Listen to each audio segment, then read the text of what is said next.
Minsan pagkatapos nilang kumain sa bahay ng Panginoon sa Shilo, tumayo si Hana at nanalangin ng umiiyak dahil sa labis na kalungkutan. Nakaupo noon ang pari na si Eli sa may pintuan ng bahay ng Panginoon. Nangako si Hana sa Panginoon.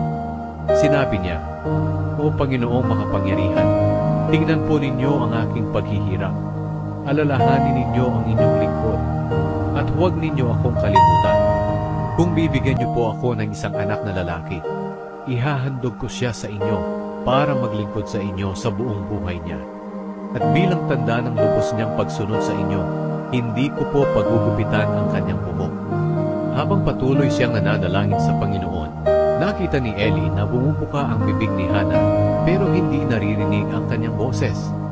Inakala ni Eli na lasing si Hana, kaya sinabi niya sa kanya, "Hanggang kailan ka maglalasing? Tigilan mo na ang pag-inom."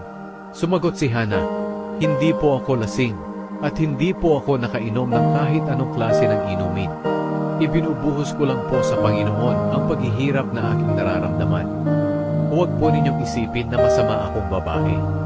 Nananalangin po ako rito dahil sa labis na kalungkutan." Sinabi ni Eli, "Sige, umuwi kang mapayapa.